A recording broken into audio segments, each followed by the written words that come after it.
Thank you. Good morning. And welcome to the annual Broadus Hubbard breakfast. Keep eating, please. And if you need to go back for more, please help yourself. There's coffee, juice over to my left. But we do want to go ahead and get started with the program. And I just wanted to take a quick minute. For those of you who aren't familiar or aren't as familiar with the Broadus Hubbard Award, it was started in 1986 by Toby and Ann Broadus, and AC and Penny Hubbard. All of them are here to help us. Toby's parents, excuse me. I'm sorry, did I just say Toby and Ann? It was not Toby.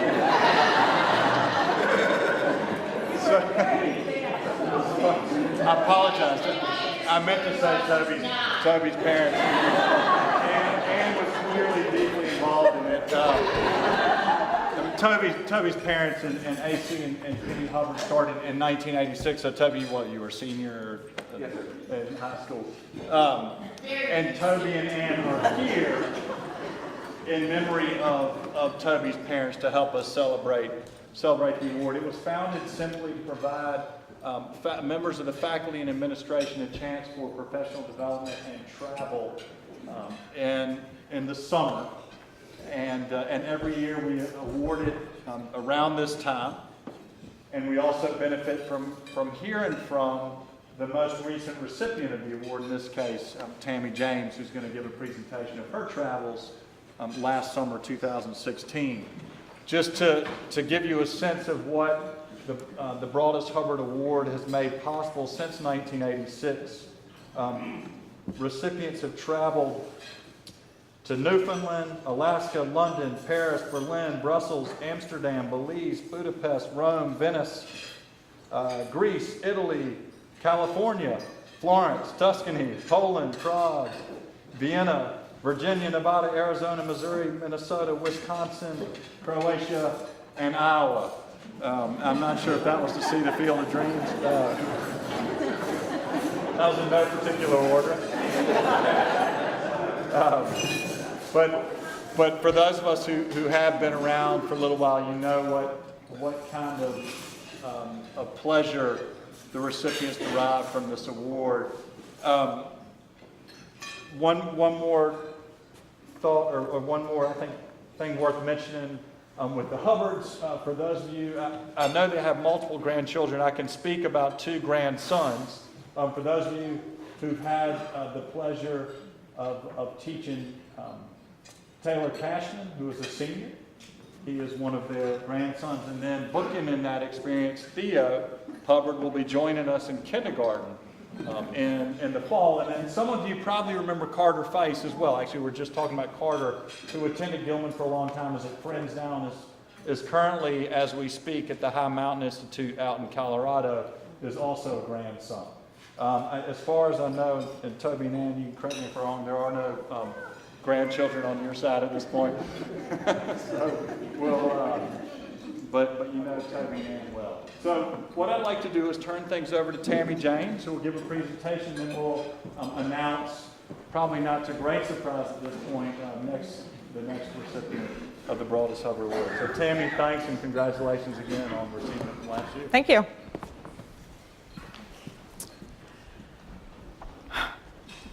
Good morning.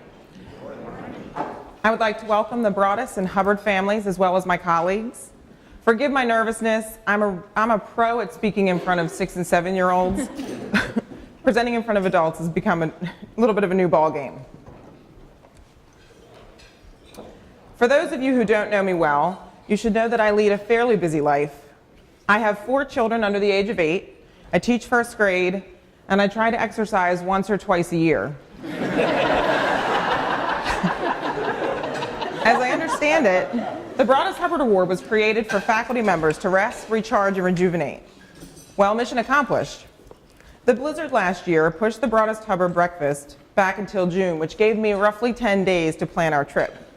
Challenge accepted.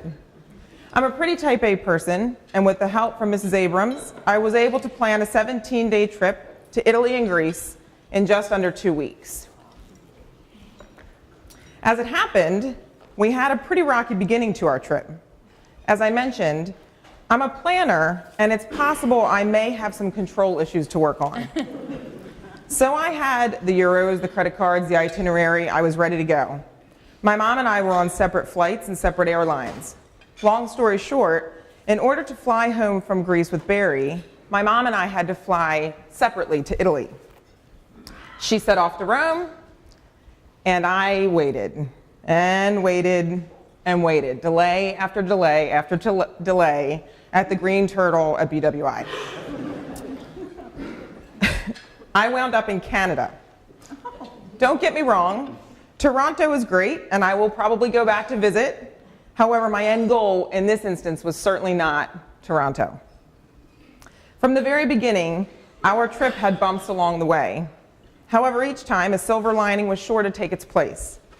As luck would have it, my best friend Joy was in Toronto celebrating her anniversary with her husband. She happened to see on Facebook that I was stranded. She quickly came to my rescue. So I was able to spend the next 24 hours with my good friend exploring the streets of downtown Toronto. Not a bad day, not a bad way to spend a one-day delay. Meanwhile, in Italy, my mom landed in Rome to realize she had 60 euros and a passport in her purse.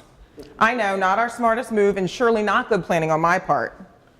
So, what do you do when you're in Canada? Your mom is in Italy, and she has no money because you insisted to keep all of the cash in credit cards. So, I called an Uber driver.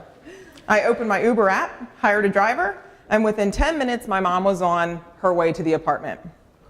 My mom met Angelo, our first Airbnb host. I called Angelo and expressed my severe concern about my mom arriving by herself. I told him that it was her first time in Europe, and he assured me that he would take care of her like she was his own mother. Like she was his own mother. And that he did. We're both quite thankful for amazing Airbnb hosts. Our first day kind of seemed like a whirlwind. I had been flying all night, but we had lost a day in Rome, and so there was no time to lose. We started with lunch at a little place near our B&B, and then off we went to the Vatican. Our B&B was only a short 10-minute walk away. We were both very thankful we were on a tour and were able to skip the long lines. Our tour guide did not like us very much, and we were scolded several times for leaving the group. It is hard not to get lost in your thoughts and wander in such a magnificent place. While there were so many sights to see, but one of my favorites had to have been the Wall of Tapestries. Most of my time in Italy was spent in Sicily, and to see the Sicilian tapestries seemed like an excellent precursor to our trip. After our tour, we were in need of some sustenance. We began walking through the cobblestone streets of Rome, enamored by the fabulous shops. We stumbled along this small little restaurant, of which there were hundreds, but my mom and I would say that this was the absolute best. Our first supper together in Rome was a great one. The young travelers photobombing us provided excellent entertainment throughout our dinner. Then, we sought out to find the Trevi Fountain. This was an absolute must for my mom. 3 coins in the fountain is one of her all-time favorites. And as a girl, I can remember her walking through the house singing the song that accompanied that classic movie. Gelato in the Trevi Fountain was the perfect ending for our first day in Italy. In the movie, 3 Coins in the Fountain, 3 American women working in Rome, Italy, share a spacious apartment and the desire to find love and marriage, each experiencing a few bumps in their journeys. Tradition says that if you throw a coin in the fountain, you are destined to come back to Rome.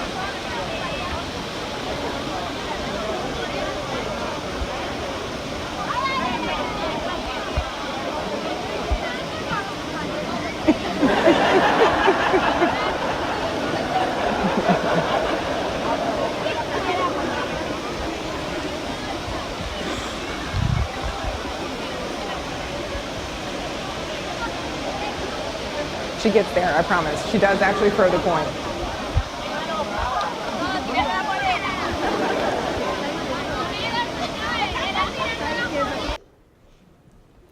From there, we flew to Sicily. My mom's grandfather grew up in Palermo, so this trip was especially important to her. The Palermo airport greeted us with limoncello and cannolis. We also rented a car. At the time, the rental car place tried to convince us to upgrade to a larger automatic car. We chose not to upgrade. We didn't know it at the time, but thank goodness we stuck with the Fiat. Having a small standard car turned out to be a huge blessing. For those of you who have driven in Italy, you know that little cars are extremely important to weave in and out of traffic with, to park, and to get that kind of pick up and go that only a manual transmission can provide. As I've already said, the trip was fairly planned, but of course, plans change. As we were in the airport in Rome, I got a text from an Airbnb agent that said that our reservation in Palermo had been canceled. So by this time, I didn't even worry. We were now pros at going with the flow. So I opened my Airbnb app and I found a new place to stay. It turns out we hit the jackpot. We were 9 floors up overlooking the marina. It was absolutely beautiful, and our Airbnb host was outstanding. He recommended places to eat and markets to see. We spent most of our time walking around, exploring the city, and enjoying each other's company. As I reflect on this part of the trip, it makes me happy to think about my mom smelling the lemon trees as we drove through the streets of Palermo, as that smell was a smell that often connected her to her grandfather.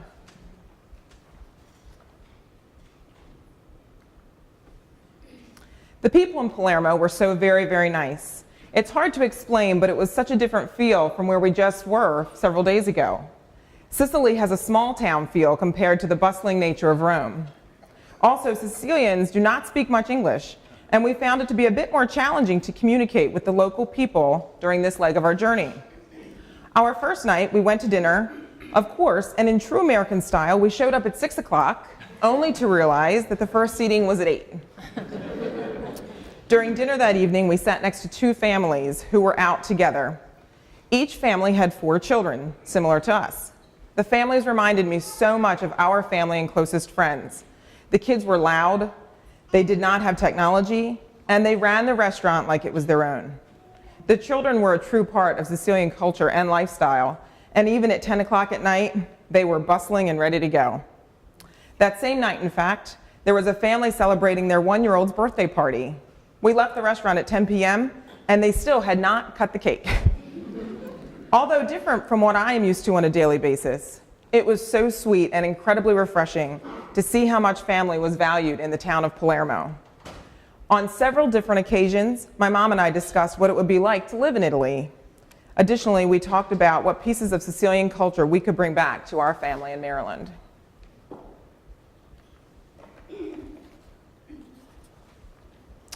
From there, we drove to Taormina, a small province on the coast of Sicily.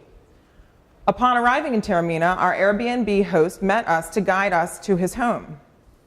In order to get there, my mom had to drive up a very steep and curvy mountain. To use the word steep is a true understatement. It seemed as though our little Fiat was straight up and down.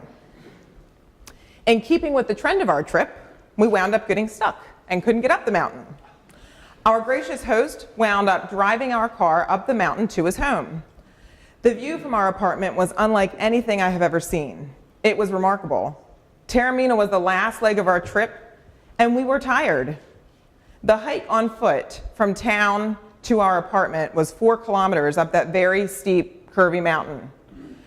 So while that's impressive and beautiful, we both agreed that we would stay one night, and we ended our time in Taormina enjoying Isola Bella and a resort. Isola Bella is a small island also known as the Pearl of the Ionian Sea. It is located within a small bay on the sea. It was private property until 1990 when it was bought by the region of Sicily. They turned the island into a nature reserve. There's a small and rocky beach that is quite popular. During the day, the small rocky path connects the mainland to the island, but as the tide comes in, the path disappears. We sat in the cool, crisp Ionian Sea for hours. We ended our time in Taormina at a small resort that overlooked the sea, and my mom and I enjoyed our last day in Italy together. Hello everyone. This is my bird's eye view of our wonderful memory making trip. From the day Tami won her award and she and Barry stood in the parking lot saying they wanted me to go to Italy, to the day I was flying home and Barry was flying to Rome, I was taken on an emotional interlude. My grandfather was from Palermo, Sicily, and I grew up watching so many movies about Rome and the Trevi Fountain, and here in Gilman's parking lot, it was decided I would see them both.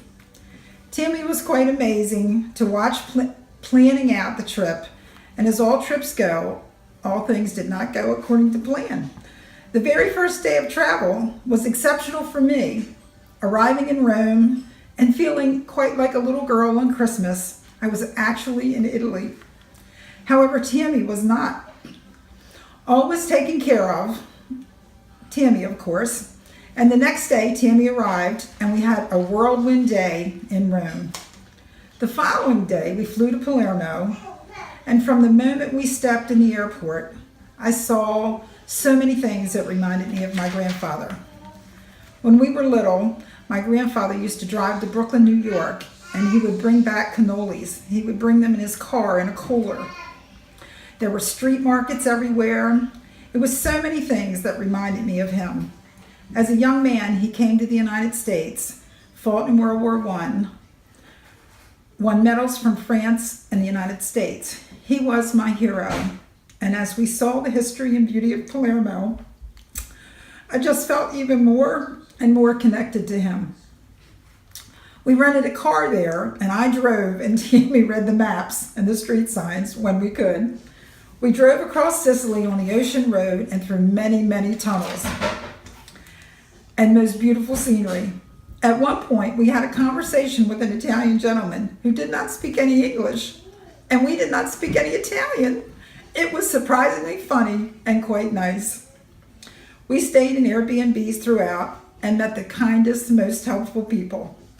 Tami and I, even though we live in the same home, really don't get to spend a lot of time one-on-one with each other. This trip was just us. I got to tell her more about my grandfather. We laughed and laughed throughout the 9 days, and I got to see very, very close up what a wonderful, caring, smart young lady she is. Of course, I already know that, but this time it was just us. You know, sometimes you dream of something your entire life and you get to experience it and you're a little disappointed. For me, this trip surpassed every expectation in every way. So I'm extremely thankful to the two families that give this award, but most thankful of all to my daughter for sharing this special award with me. Thank you.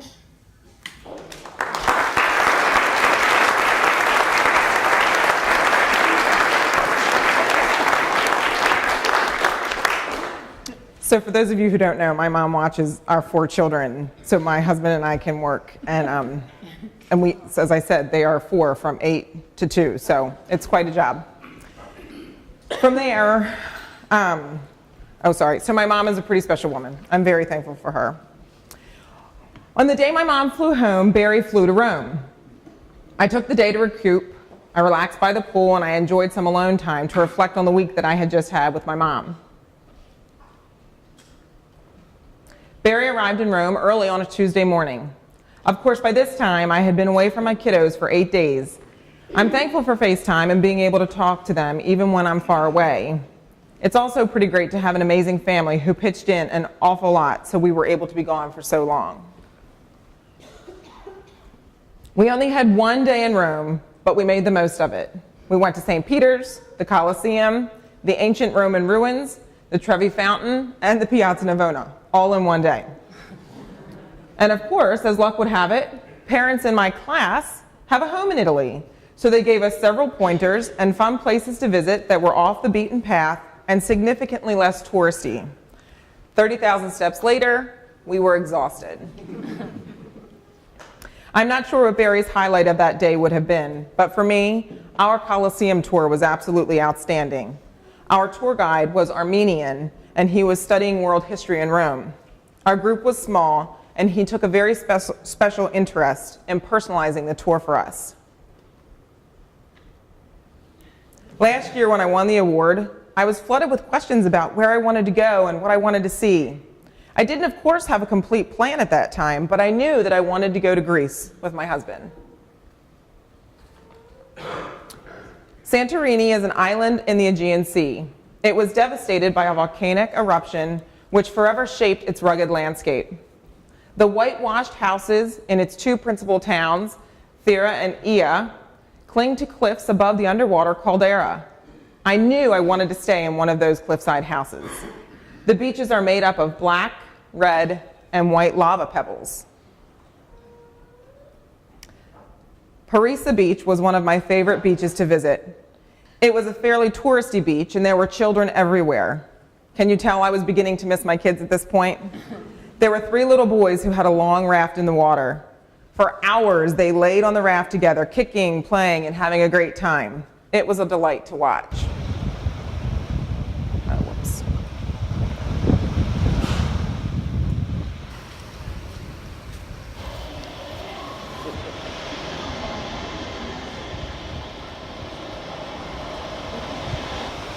They were so cute.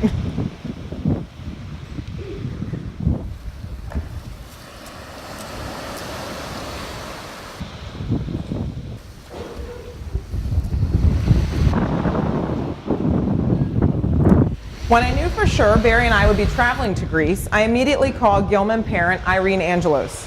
She basically planned the Santorini portion of our trip. She told us where to eat, when to make reservations, and when the sunset would be just right. Ia is very well known for its picturesque sunsets. Barry and I are explorers. Well, let's be honest. Barry is an explorer, and I like being with Barry. So I'm an explorer too. Within 5 minutes of arriving in Santorini, he had scoped out the local transportation and informed me that the only good way to travel was on an ATV. Donkeys were also an option. I wasn't really keen on that idea. So for the next few days, we lived on that green ATV and we explored every single inch of the island. I can honestly say it was the first time I've ever worn heels and a dress on the back of a four-wheeler. One morning, we got up early and drove to the highest peak of the island to visit the monastery of Prophet Elias.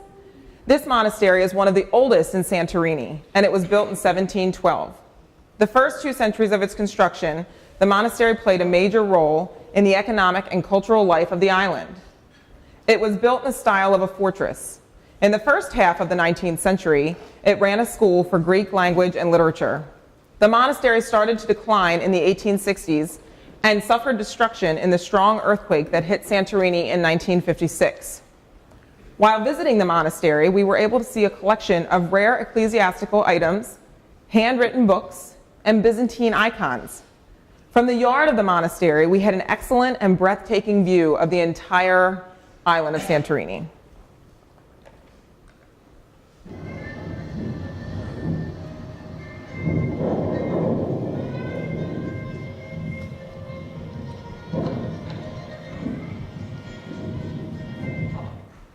Red Beach was probably one of Barry's highlights from the trip, primarily because it is supposed to be completely off limits to visitors because of the persistent rockfall danger. There is actually a sign that says, "Danger, do not proceed. This beach is temporarily closed to the public due to fears of landslides." It didn't stop us. We hiked up and down. It is hard to see from the pictures, but in order to get to the beach, you have to climb down a very narrow and crowded cliff. And oftentimes there were little steps, and there were 4 people on this one little step. Not the most sturdy, I would say. Although hard to get to, visiting Red Beach was definitely a worthwhile part of our trip.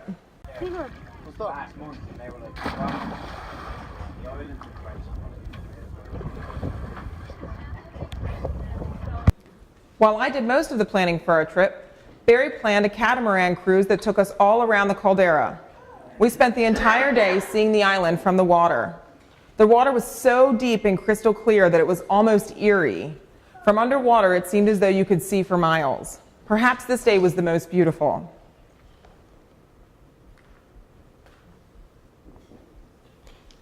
EA is known for its sunsets, and wow, it did not disappoint. I tried to time-lapse the sunset, but of course a picture does not do it justice.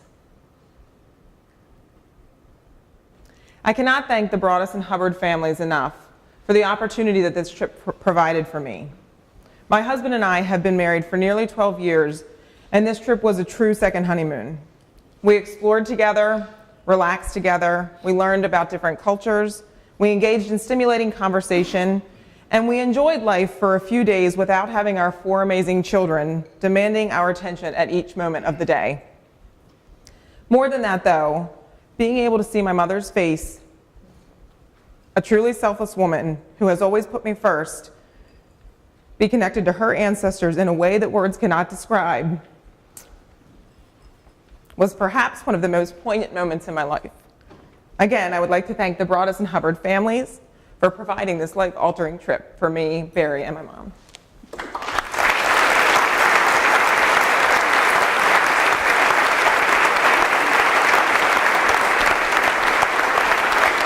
Often remark that Gilman's at its best when we're celebrating each other, and I'm usually actually referring to the students when I make that comment. But it's clear that it holds true for the adults as well. And this is one of those great opportunities for us to celebrate each other and to learn more about one of us and to share and celebrate each other's successes. So Tami, thank you for opening up your life story, or part of your life story, to us today. And once again, thanks to the Broadus family and to the Hubbards for making this possible. Before we wrap things up, and we have the surprise has sort of come and gone at this point, but the next recipient for the 2017 Summer of the Broadus Hubbard Award is Frank Fitzgibbon. Frank, congratulations.